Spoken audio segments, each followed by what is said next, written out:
Hello guys, तो स्वागत है आपका आज के इस नए ब्लॉग में। आज मैं आ चुका हूँ लाल किला। और लाल किला का जो म्यूज़ियम है, जो कि टिकट यहाँ पे लगती है 80 रुपये पर हेड की। तो आज वहाँ पे टिकट लेके हम चलेंगे और आप लोगों को दिखाएंगे कि लाल किला के अंदर जो म्यूज़ियम है और वहाँ पे जो अंदर जो शाहजहाँ ने जो बनाए हुए उनके मकबरे और उनके जो रहने रहने का मकान था, सारा कुछ वहाँ पे दिखाएंगे। कहाँ पे उनका राज सिंहासन रखा गया था, कितना बड़ा उसके लिए महल बनाया गया था, वो भी आपको दिखाएंगे। ये अभी हम जा रहे हैं, रास्ते में हैं। आप देखते हैं हमारे सामने ये जो हम अंदर आ चुके हैं। और ये यहाँ पे जो राजा महाराजा जहाँ बैठते थे वो जगह है। और इससे आगे चलते हैं तो इसके आगे तीन और पीछे कंपार्टमेंट बने हुए हैं, बड़े बड़े महल टाइप के बने हुए हैं, जहाँ राजा का सिंहासन रखा हुआ था। काफ़ी बहुत बड़ा उसको मार्बल से बनाया हुआ है, काफ़ी सुंदर है। तो हम वहाँ की ओर जा रहे हैं। और ये देख सकते हैं यहाँ पे कितने लोगों की भीड़ लगी हुई है। आज तो छुट्टी का दिन तो नहीं है, फिर भी काफ़ी भीड़ है यहाँ पे। लोग यहाँ पे आवाजाही ज़रूरी रहती है हर दिन। और ज़्यादातर यहाँ पे देखा जाए तो सैटरडे और संडे को बहुत ही ज़्यादा भीड़ होती है। और यहाँ पे जो है ठंडा रखने के लिए नीचे से हर इस महल के नीचे से हर पानी की एक नहर चलाई जाती थी, जिसमें क्योंकि उस टाइम में फ़ैन और एसी तो होते नहीं थे, और पानी के जरिए ही इसको ठंडा किया जाता था। और ये देख सकते हैं कितना खूबसूरत बनाया हुआ है यहाँ पे हवा महल। ये राजा का हवा महल है, जहाँ पे दरबार होता था। और आगे यहाँ पे हाथी घोड़ों की जो है कुश्ती हुआ करती थी, मैदान में लड़ाया जाता था उनको। तो ये वो जगह है। और फ़िलहाल ये चीज़ देखने के बाद में हम चलेंगे उस जगह पे जहाँ पे महाराजा जो थे रहते थे, उनकी महारानियाँ रहती थी। वहाँ पे उनका स्नान घर भी था। अलग अलग चीज़ें अलग अलग जगहों पे थी। यहाँ पे देखो लोग लेटे हुए हैं और अपना रेस्ट फरमा रहे हैं। और ये वो जगह है। और यहाँ पे उन्होंने अपनी एक अलग से ही मस्जिद बनाई थी नमाज़ पढ़ने के लिए, बिल्कुल सेपरेट मस्जिद, जो कि अकेला ही वो आप वहाँ पे जाके अपने नमाज अदा करते थे। यहाँ पे कुछ हिस्ट्री आप स्क्रीनशॉट लेके इसको पढ़ सकते हैं, यहाँ की हिस्ट्री क्या है। और ये वो जगह है जहाँ पे राजा जी का सिंहासन था। उसकी कीमत 8,000 करोड़ है आज की डेट में। अगर उसको माना जाए तो इतना मैंने सुनने में आया है कि 8,000 करोड़ उसकी कीमत थी उसके सिंहासन की। और आप जानते हैं कि ये लाल किला दिल्ली रेलवे स्टेशन के बहुत ही नज़दीक में, एकदम उसके सामने में है। यदि कोई भी आना चाहता है देखने के लिए तो आप यहाँ पे 80 रुपये की टिकट लेके अपना इसको कवर कर सकते हैं, देख सकते हैं। इसमें आपको 80 रुपये में आपको म्यूज़ियम भी दिखाया जाएगा। यदि आप म्यूज़ियम नहीं देखना चाहते हैं, म्यूज़ियम को स्किप करना चाहते हैं, तो आप 50 रुपये की टिकट लेके यहाँ पे पूरे एरिया में घूम सकते हैं। तो अभी देख सकते हैं आप, यहाँ बाहर का इलाका कुछ इस प्रकार से आपको देखने को मिलेगा। काफ़ी बड़ा इलाका है, आदमी चल चल के थक जाता है। तो सुबह और शाम यहाँ पे घूमने में काफ़ी आनंद आता है, क्योंकि अभी दोपहर का टाइम हो गया है, दिन के जो है 12 साढ़े 12 बज चुके हैं। तो ये देख सकते हैं हम म्यूज़ियम के अंदर आ चुके हैं। और म्यूज़ियम इस प्रकार से बना हुआ है, क्योंकि ये म्यूज़ियम नया बना हुआ 2019 में प्रधानमंत्री श्री नरेंद्र मोदी ने इसको बनाया था। और काफ़ी अच्छा बनाया हुआ है, हर चीज़ की यहाँ पे इतिहास रखा हुआ है। देखो सुभाष चंद्र जी की जो सुभाष चंद्र बोस जी थे, उनकी यहाँ पे जो टोपी पहनते थे वो टोपी यहाँ पे रखी हुई है। और ये देखो कुछ इस प्रकार से ज़्यादातर यहाँ पे सुभाष चंद्र बोस की हिस्ट्री का ही जो है उल्लेखन किया गया है। आप देख सकते हैं जगह जगह पर सुभाष चंद्र जी की तलवारें रखी हुई हैं। और यहाँ पे वो जो आज़ाद हिंद फौज की जो आई कार्ड हुआ करती थी, वो कुछ इस प्रकार से पहले हुआ करती थी, कॉपी टाइप में। तो इसी में हम अंदर घूम रहे हैं। और आप भी देखते हैं, जो नहीं आ पाता है देखने के लिए कि अंदर क्या होता है, क्योंकि टाइम लोगों के पास नहीं होता है कि म्यूज़ियम में क्या होगा क्या नहीं, तो उन लोगों को मैं ये दिखाना चाहूँगा कि तुम्हें इस मेरे यूट्यूब के चैनल के माध्यम से वो इस पूरी जगह को देख सकते हैं कि क्या क्या इस म्यूज़ियम में रखा गया है। हर चीज़ यहाँ पे डिस्प्ले किया हुआ है, सारा कुछ जितना भी भारत आज़ाद हिंद फौज के ज़माने का जो भी तिरंगा इस प्रकार का हुआ करता था पहले, आप देखते हैं ये शेर होता था पहले और उसके बाद में उसको मॉडिफाई करके यहाँ पे चरखा रखा था। झंडे के हमारा जो नेशनल फ्लैग है उसके बीच में चरखा हुआ करता था उस ज़माने में। और मैं बात करता हूँ ये 1939 की बात है ये। और उसके बाद में आप अंदर की ओर चलेंगे तो ये कुछ इस प्रकार से यहाँ पे देखने को मिलेगा। यहाँ भी काफ़ी प्राचीन चीज़ें रखी हुई हैं ये टेबल के ऊपर, आपको मैं जूम करके दिखाना चाहूँगा।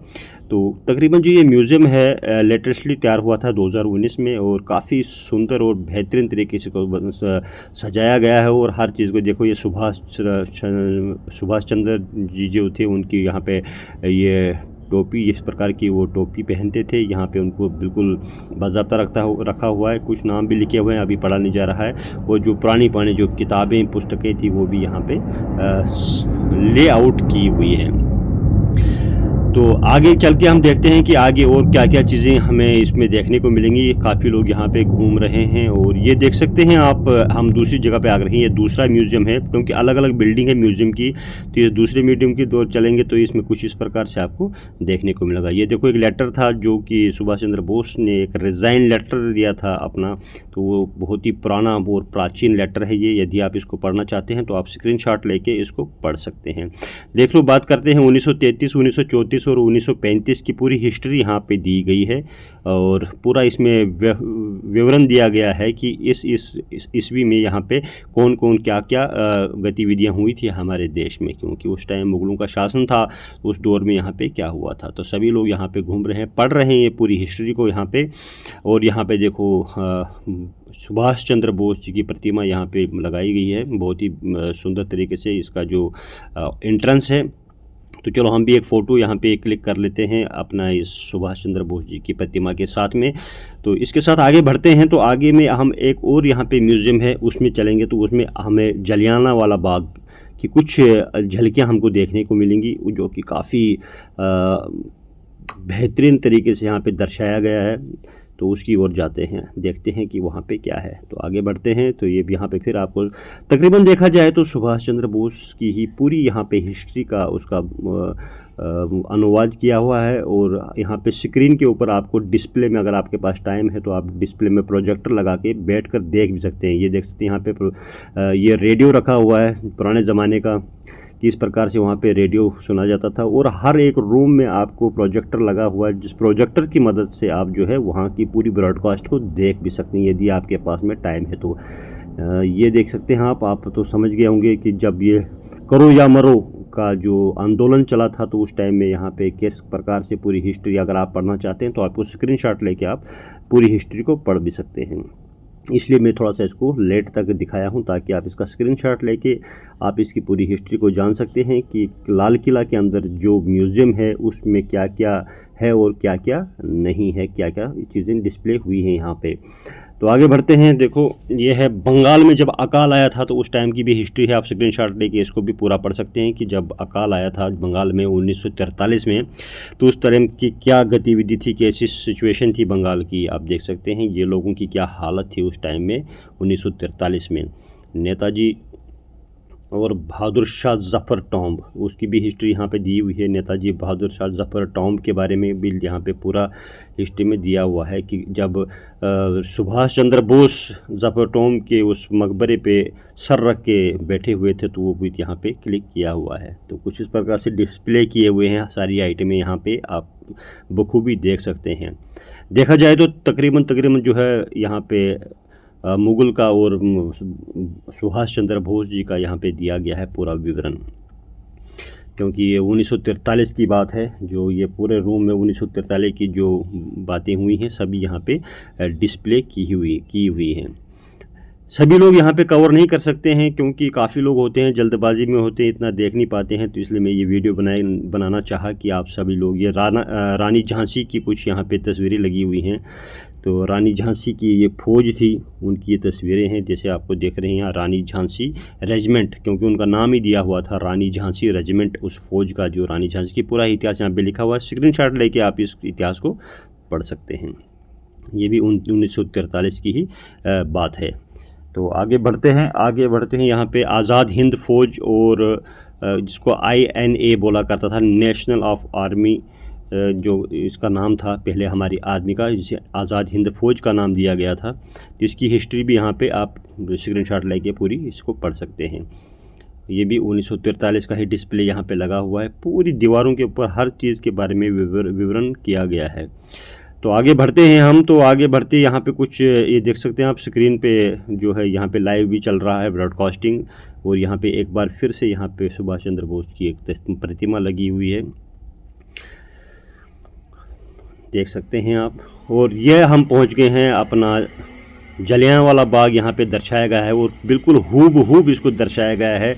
जलियांवाला बाग की जो दीवारें हैं बिल्कुल वैसी उसी प्रकार की दीवारें यहाँ पे बनाई गई हैं और पूरा जलियांवाला बाग का ही हिस्ट्री यहाँ पे दी गई है। आप देख सकते हैं, यदि आपने जलियांवाला बाग देखा होगा तो आपको इसके बारे में देखते ही पता लग जाएगा कि ये जलियांवाला बाग का ही हिस्ट्री यहाँ पे दी गई है। ये देख सकते हैं हम, ये एंट्रेंस है यहाँ पे, यहाँ अंदर आने के लिए। इसके बाद में हम आगे बढ़ते हैं तो कुछ इस प्रकार से आपको अंदर में देखने को मिलेगा। काफ़ी लोग यहाँ पे आके देख के हिस्ट्री पढ़ते हैं और अपने नॉलेज को जागरूक करते हैं कि क्या क्या हमारे देश में उस समय में हुआ था।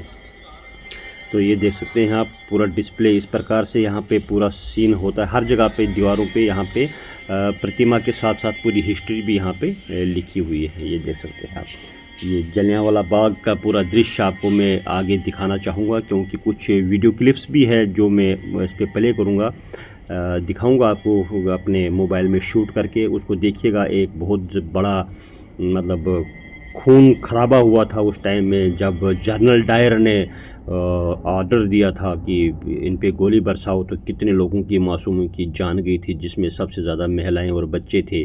जो जलियांवाला बाग में जो कांड हुआ था, तो उसकी कुछ झलकियाँ भी आपको देखने को इस वीडियो में आपको देखने को मिलेंगी। तो प्रोजेक्टर से पहुंचने के पहले कुछ झलकियाँ आप और देखना चाहेंगे तो इस प्रकार से आप देख सकते हैं। ये देखो आप, हमारे जो शहीद हैं, जिसने 6 गोलियां 21 साल के बाद उसने जनरल डायर की हत्या, मतलब उन्होंने 6 गोलियां खाई थी और 21 साल के बाद उन्होंने जनरल डायर की हत्या की थी, उनकी प्रति यहाँ पे फ़ोटो लगी हुई है। और कुछ इस प्रकार से आप जब अंदर जाएंगे तो ऊपर जाने के लिए भी कुछ पेड़ इस प्रकार से बने हुए हैं। तो एक बार फिर चलते हैं आगे की ओर कि यहाँ पे इसमें क्या क्या देखने को मिलेगा। तो ये वो सीन है यहाँ पे, जहाँ पे हम प्रोजेक्टर के ज़रिए आपको कुछ दिखाने की कोशिश करेंगे। तो दोस्तों ये देखो स्क्रीन पे ये जलियांवाला बाग का फुल दृश्य आप देख सकते हैं, किस प्रकार की गोलियाँ चलाई गई थी जलियांवाला बाग में। और थोड़ी सी मेरे झलकी लिए यहाँ पे आप देख सकते हैं कैसे लोग भाग रहे हैं, उनके तमाशा गोलियाँ चलाई गई थी जलियांवाला बाग में। कुएँ में लोग कूद गए थे। तो दोस्तों ये था जनरल डायर की फोटो क्लिप मैंने यहाँ दे सकते हैं। ये समय का काम था जलियांवाला बाग का। दोस्तों उस समय में गोल्डन टेम्पल जो है इस प्रकार से दिखता था, जैसे आपको दिखाना चाह रहा हूँ। तो हम अभी बाहर की ओर आ चुके हैं। आप ये बाहर का भी दृश्य थोड़ा बहुत आप देख सकते हैं। और लोग भी अभी दिन का टाइम हो गया है तो अपने अपनी आउटसाइड की ओर जा रहे हैं, ये देख सकते हैं। तो दोस्तों ये था लाल किला के अंदर म्यूज़ियम का पूरा सीन। अभी हम बाहर की ओर जा रहे हैं और ये देख सकते हैं आप, ये जो दुकानें लगी हुई हैं लाल किला के अंदर, जो कि रेलवे स्टेशन के बिल्कुल सामने पड़ता है, ये इस प्रकार से आपको देखने को मिलेगा। अंदर इसमें काफ़ी किफ़ायती चीज़ें आपको देखने को मिलेंगी और शायद अच्छे दामों पे, सस्ते दामों पे यहाँ पे मिलती हैं। काफ़ी अच्छा बाज़ार लगता है यहाँ पे अंदर में ही, लाल किले के अंदर ये दुकानें दोनों साइड से बहुत ही खूबसूरत दुकानें हैं। और ये बीचों बीच अपना लाल किला की ये जो कॉरिडोर टाइप का जाता है। और इसके आगे जो आपको दृश्य देखने को मिलेगा, जहाँ पे 15 अगस्त और के दिन में जो है प्रधानमंत्री वहाँ से आप वो भाषण देते हैं, ये वही जगह आपको देखने को मिलेगी आगे। ये देखो ये झंडा है सामने और उसी की ओर जा रहे हैं हम। तो ये सीन था आज का मेरा, ये आप लोगों को दिखाने का कि मैं आज आ ही गया हूँ। तो जो लोग यहाँ पर नहीं आ सकते हैं, नहीं देख पाते हैं, तो इस ब्लॉग के ज़रिए क्या क्या अंदर म्यूज़ियम में होता है वो देख सकें। और कमेंट करके मुझे आप सभी लोग बताइएगा कि आपको ये मेरा ब्लॉग कैसा लगा और मेरी जानकारी कैसी लगी, आपको कमेंट करके ज़रूर बताइएगा। और यदि आप चैनल पर नए हैं तो चैनल को ज्वाइन ज़रूर कीजिएगा। ये देख सकते हैं, ये वो जगह है जहाँ से प्रधानमंत्री 15 अगस्त के दिन चढ़ के ऊपर वहाँ से भाषण देते हैं लोगों को। ये वही जगह है, यहाँ पे पूरी सिक्योरिटी रहती है, ऊपर जाने अलाउड नहीं है इसमें, क्योंकि यहाँ पे सिक्योरिटी लगी हुई है और ऊपर तारबंदी की तरह से पूरा बंद किया हुआ है, यहाँ ऊपर जाने की इजाज़त नहीं है। तो हम बाहर आ चुके हैं, ये लाल किला का बाहर का इलाका है। और बाहर का इलाका देख सकते हैं आप कितनी ऊंचाई में है और बीच में पूरी घास लगी हुई है इसमें और बहुत बड़ी ऊंची दीवार है ये। तो मिलते हैं आपके अगले ब्लॉग में, तब तक के लिए जय हिंद जय भारत। नेक्स्ट ब्लॉग होगा हमारा और म्यूज़ियम का ही, वो भी हम आपको अगले ब्लॉग में दिखाएंगे। तब तक के लिए जय हिंद जय भारत।